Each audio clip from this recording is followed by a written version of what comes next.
by for further details. We return you now to your regularly scheduled program.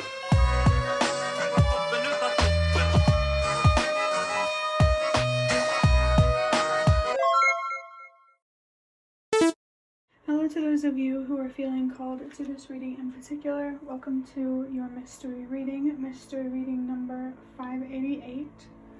If you'd like to be a part of the community that I'm trying to create, subscribe and hit that notification bell. And before I get your first card, remember that this is a general reading that could be meant for more than one person. So if you're struggling to find meaning in a message, that's okay. Just let it go, because it might just be meant for someone else. And if it truly was meant for you, the universe and your spirit guides will make that obvious to you, either sometime during this reading or sometime during your journey. So for someone watching this, someone a little more specific, I just saw 55. There could be something here about doing something earlier in the day, getting something done earlier in the day instead of procrastinating and waiting till last minute. Perhaps you could get something done earlier in the day so that way you have the rest of the day to relax or do whatever you want. Seeing number 55 is interesting because of interpreting the number 588 from the video, or the number of the video. 5 is about change, transformation, death, beginnings, endings.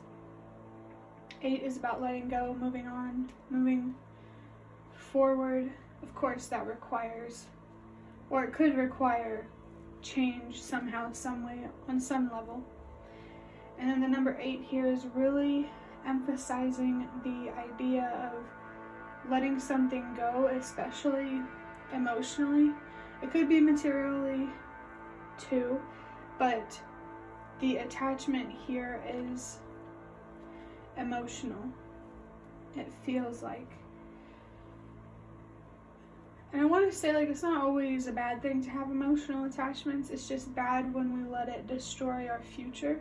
I think over time, naturally, we get attached to places, people, and things that we care about or that are connected to certain memories. So just use your judgment on what exactly it is that you are being called to let go. This emotional attachment is something that is not good for you and causes you more stress and anxiety and sadness than you deserve to feel. And it's interesting because then we have 55, we have 2 8s, 1 5, and then I saw the 55.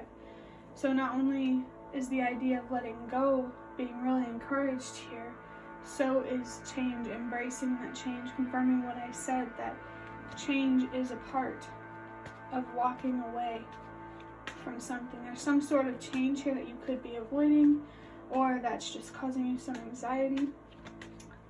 Let's just see what card comes through for you. Wow, I'm not surprised to see this card. I actually saw it a little bit, I think, while shuffling the cards. I didn't expect it to come out, but not surprised to see this. We have the Devil with the root chakra and the zodiac sign of Capricorn. I'm not sure what planet that is, but if you'd like to look it up, there's the symbol.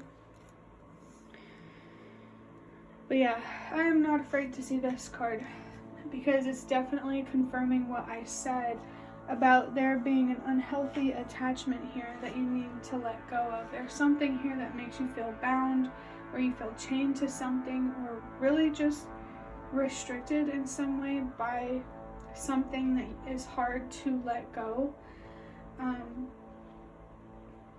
The Devil can also be about self-destruction, self-destructive behavior, choosing comfort over courage.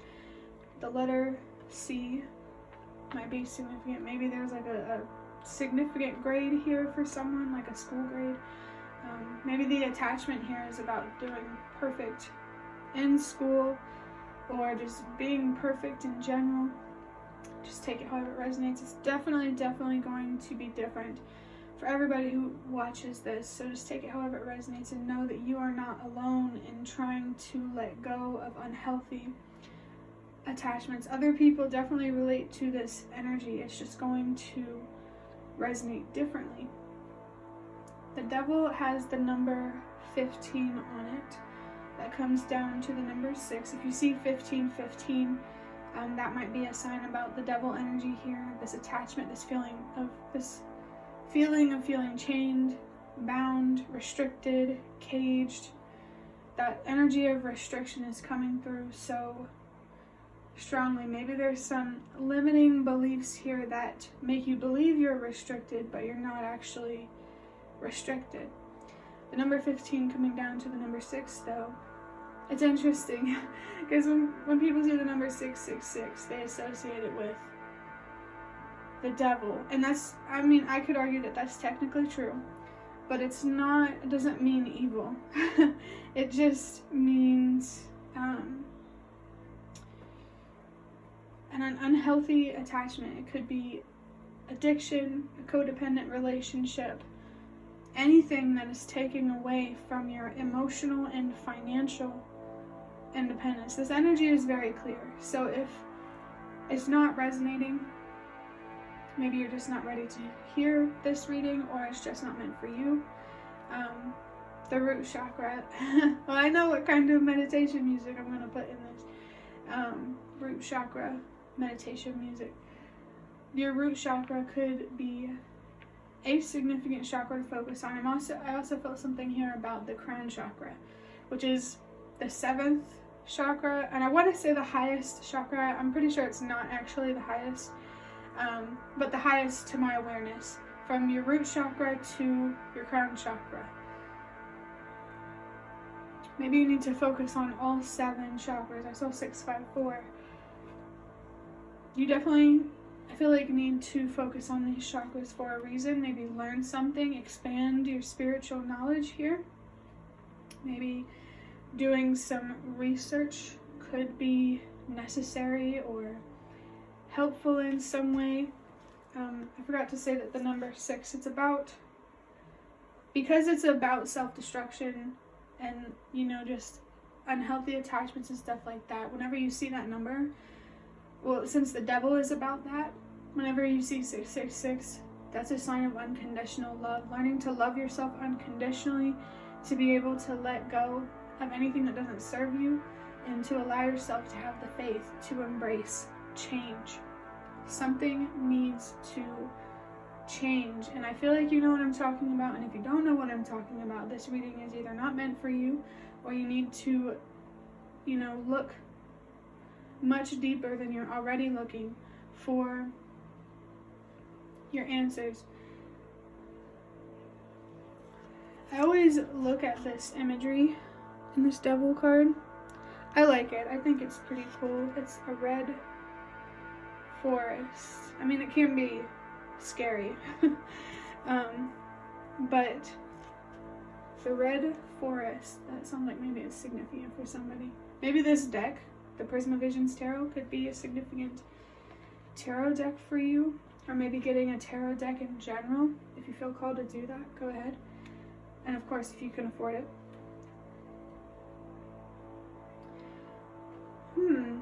Maybe there could be something here like this attachment is more spiritual than physical. I almost wanted to say metaphysical. I don't even know what that means. Not entirely anyway, but yeah. Let me think. Is there anything else? I just heard can't see the forest for the trees. I'm not 100% sure on what that saying means. If you know what it means, maybe it resonates. If you don't know what it means, maybe you should look it up. But I get this general theme of not being able to tell the difference between one thing and the other. Maybe there's 2 options here, 2 paths where you don't see the difference in them. They both look similar, but there could be a difference here in one of these paths that you're not seeing, or that you're not trusting. That not trusting thing really seems to resonate here. Let's go ahead and get your last card. Be optimistic and find trust. 999 and 222. Literally, I just said that trust thing is resonating pretty deeply. So maybe you know what direction you want to go in, but fear, uncertainty, wow, is making it hard for you to move forward. I said wow and laughed because I just saw 111, and that's a sign to trust yourself. Be optimistic. Trust that good things can and will happen if you make room and let them happen. If you trust, I feel like you're also being called to trust yourself, of course. I think trusting yourself is more important. I don't know. Maybe it's not more important than trusting the universe, but I do know they're both important, at the very least. Learning to trust the universe and learning to trust yourself. Maybe you already know or you feel how one of these paths could work out in your favor or better than your fears want you to believe. But only take that if it resonates. Number 999. That's interesting because for me, I kind of see the number 9 as like a mirror to the number 6. Because you know, number 6 is basically like an upside down 9. At least when you look at like digital numbers, I don't know. So maybe there could be something here about mirroring. There's a need to understand here that however you show up in this world is what you are going to attract. So if you show up self-destructive, negative, feeling trapped, that's what you will manifest. But if you stay positive, recognize the freedom that you do have.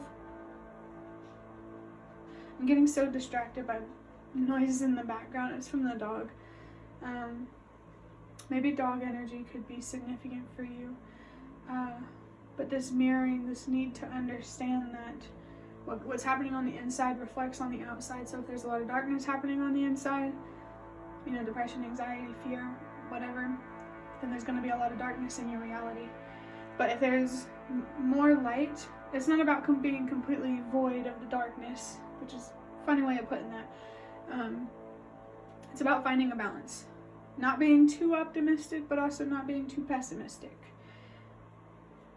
I like to move forward in a way where I hope for the best, but I prepare for the worst. So maybe that could be helpful for you in some way. Because, hey, if you're feeling anxious, if you're prepared for things to not go your way, at least you know that you can do something about it. The number 222 is confirming the need here to release something. I forgot to mention as well, the number 9 can be about having a sense of purpose and helping the world release what no longer works. Like I said, you are not alone in letting go of unhealthy attachments. There are other people doing this work as well. There have been people that do this work, and there will be more people who do this work. You're just a part of whatever wave you're in.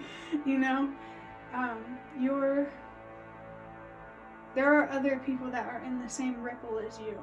And what I mean by that is there was a ripple effect somewhere, and it's affecting some people, and then those people affect other people, and then those people affect other people.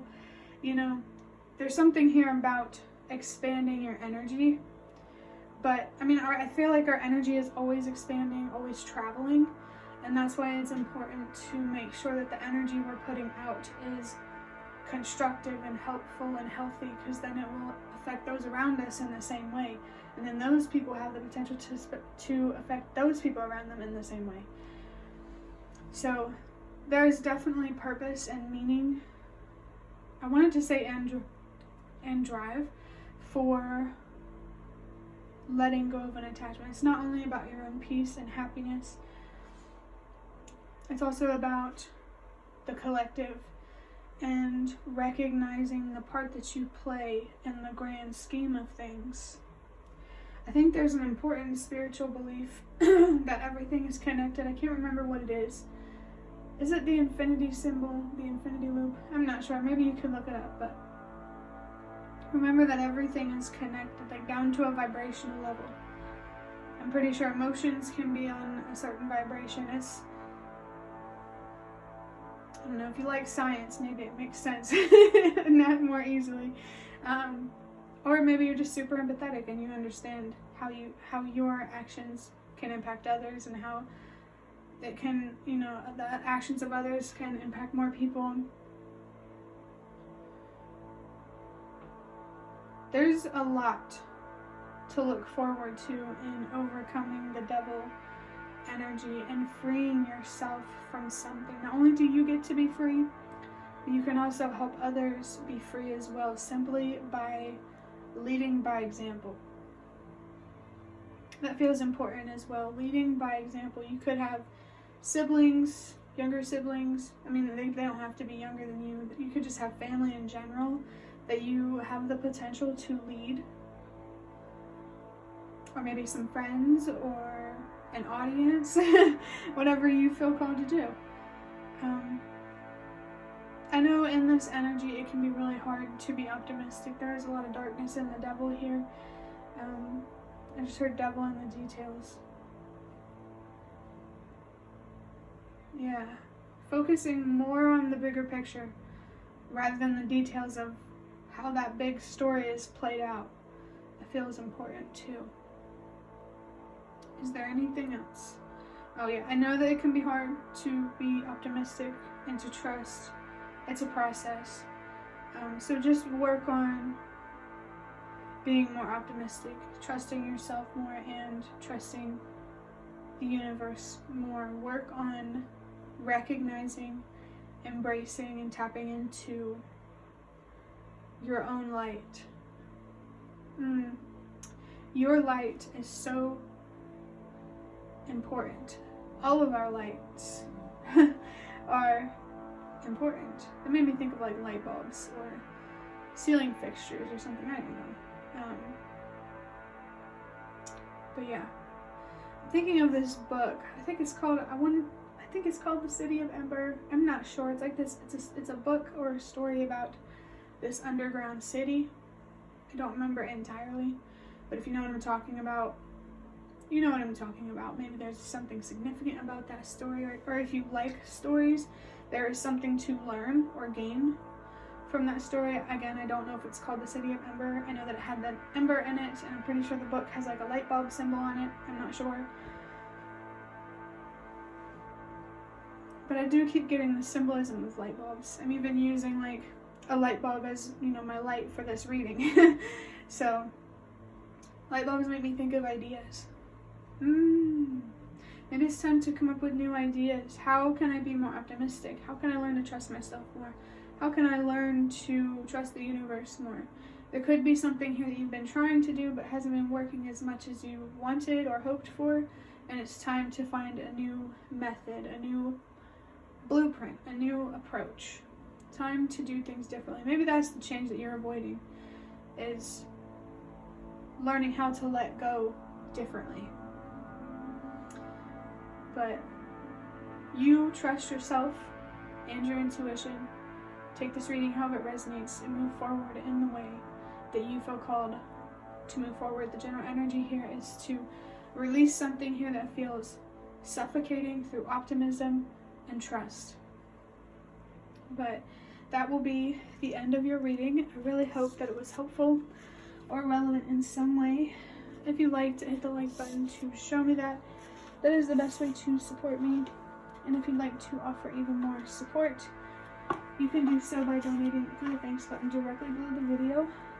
Absolutely not obligated, but always very much appreciated. Feel free to leave a comment down below if you have any. I'd really love to connect with you more. And thank you so much to those of you who have shown your support thus far. It really, really means a lot to me. And it always makes a difference one way or another. And the last thing that I'd like to say is thank you so much for watching, and I hope to see you around.